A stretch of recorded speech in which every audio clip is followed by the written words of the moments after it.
Hi, this is John, and I hope you're all doing good. I hope you're all having a nice holiday, and we had some snow a couple of days ago, but it's gone now. So today we're going to look at some more rock and roll piano accompaniment patterns, and we're going to use a song, a public domain song, and we're going to apply 3 different patterns to this song, so you can play the piano and sing at the same time. That's what accompaniment is. You don't play the melody on the piano, you play broken chord patterns, you play passing tones, you play color tones, and things like that. So now, before we start the lesson, you need to go down to the info section and download the sheet music. It's free. Click on the link, and immediately the sheet music will appear as a PDF file. You can right-click on it and then print it up. So print this up so you can follow the lesson a lot better, a lot easier, okay? So now, let me go ahead and play this for you. I use a lot of hymns, I use a lot of gospel songs, these old gospel songs written back in the 1800s and 1700s, because these songs are public domain songs. Now, these 3 patterns I'm going to show you, can be used on copyrighted songs, on songs you hear on the radio. Like some old rock and roll songs, like Jerry Lee Lewis had a song out called Great Balls of Fire. You could use the same pattern and sing Great Balls of Fire with the same pattern I'm going to show you. Elvis Presley had a song called Hound Dog. Well, you could use the same pattern on Hound Dog. Or just any kind of rock and roll song. Johnny Be Good by Chuck Berry. So just about any rock and roll song. The reason is because this pattern has a beat. It's got a rhythm. And that's what rock and roll is. It's just a rhythm. It's just a driving beat. And that's what we have here. So the gospel song I'm going to use to teach you these 3 rock and roll patterns is called There Is Power in the Blood. And it's kind of a moving song, fast moving song. It's got a lot of rhythm. So let me go ahead and play this for you and sing it. Would you be free from your burden of sin? There's power in the blood, power in the blood. Would your evil victory win? There's wonderful power in the blood.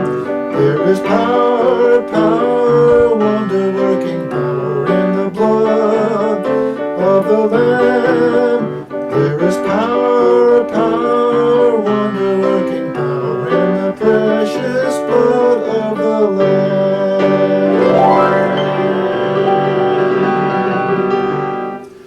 Okay, so that's the song, and that's how it goes. So let's break it down. Okay, so we're on page 1 over here, and we're going to look at these patterns. So the first pattern we've had before, and the left hand has a G chord in the root position. And the left hand goes back and forth from this root chord to the 4 of that root chord. So the 4 of the G would be C. Back and forth, G chord, C chord, G chord, C chord. This is measure 1 on page 1. Now the right hand has an inverted G chord in the first position. And so this chord doesn't change, it stays on G, and it plays the backbeat. Backbeat is 1 and 2 and 3 and 4 and. So on the word and, that's your backbeat. So it'll be 1 and 2 and 3 and 4 and. It's measure 1. So you have a G chord, C chord, G chord, G chord, G chord, C chord, G chord, like that. Now measure 2, we have 2 chords. So here in measure 2 we have a C chord and a G chord. So what we're going to do is switch to a different pattern. It's the ballad pattern. The ballad pattern is used in rock and roll a lot also. And so we have a C chord, we got pinky, thumb, chord, thumb. Now both hands will move over to G chord in the first inverted position. It's going to be pinky, thumb, chord, thumb, like that. It's measure 2. Now measure 3, we have a D chord. And on the D chord, we're going to use that rock and roll pattern number 1, but we're going to add something to it. So in the D chord in the left hand, you have the root chord, and then you go to the 4 of that root chord, which would be G. But then we're going to take these two fingers, index and thumb, and move up 1 key.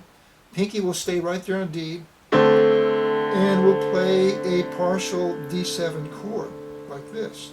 So it's D chord, G chord, D7, like that. And then you have the backbeat. The backbeat will be in the right hand. The backbeat goes like this. So there are 4 parts. 1 and 2 and 3 and 4 and that's measure 3 using a D chord. Now, back to measure 4. It's just like measure 1, easy to do. And measure 5 is like measure 1, same thing, easy to do, just going from the root to the 4 of the root. Now measure 6 is like measure 2. So you have the ballad pattern, easy to do. And measure 7 is like we had here in measure 3 with a D chord. You have the root, the 4 of the root, and the D7th, partial D7 chord, and back to the 4 of the D chord, which would be a G chord. So measure 7 is just like measure 3. And then measure 8, easy to do, we've had that before. But measure 9 is a little bit different. Measure 9 we have a G chord, but we're going to use a bass run or a walk down. Let's look at that, measure 9. So on measure 9, the right hand has that same G chord in the first inverted position. But the left hand is going to play a walk down. So it's going to be G, backbeat, F sharp, backbeat, E, backbeat, and D, backbeat. And then back to measure number 10 is going to be like we had before. Measure 10 is going to be like measure 2. You have a C and a G chord. Measure 11 be like measure 3. You have that D chord. And measure 12 is like measure 1. And then measure 13, we have the same walk down, the same G chord walk down that we just did over on measure 9. Same walk down here. And so the rest of the song, is just playing everything we've had before. Now at the very end, we do have a chord ending, and the chord ending would be a full G chord in left hand, and then a G6, like that. That's how we end the song. So let's look at these patterns by themselves, looking at the keyboard. So the first pattern is just like that. It's easy to do. Going from the 1 chord to the 4 of the 1 chord. Like that. And now, on the D chord, we do more than just that. We do the D root, 4 of the root, 7th of the root, back to the 4 of the root, like that. Start over again.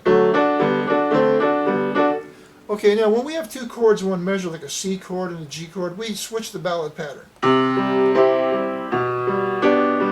Remember the ballad pattern? It's pinky, you got a C chord in root position, left hand pinky, thumb, then right hand chord, back to left hand thumb. That's the C chord. Now you're going to move your fingers over to the G chord position, G chord in the first inverted position.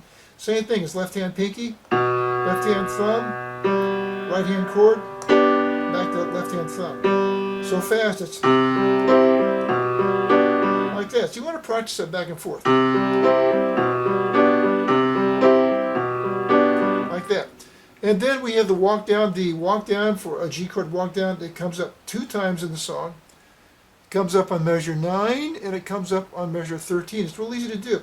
Here's a G scale. Well, we just take the first 4 notes of a G scale in the left hand. We play them as octaves. And we just add the backbeat.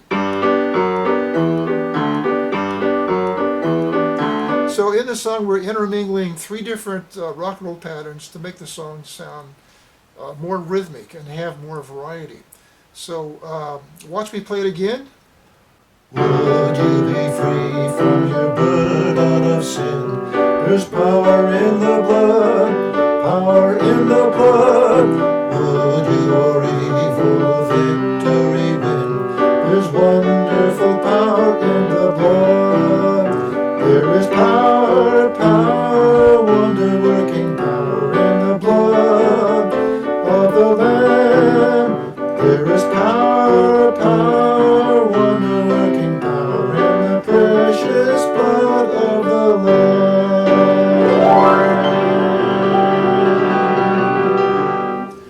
Okay, so that's the song, and that's how it goes. Okay, so I think we're done here, and so if you like the video, give it a thumbs up. That helps me in my rating. And if you like getting free sheet music, give it a thumbs up.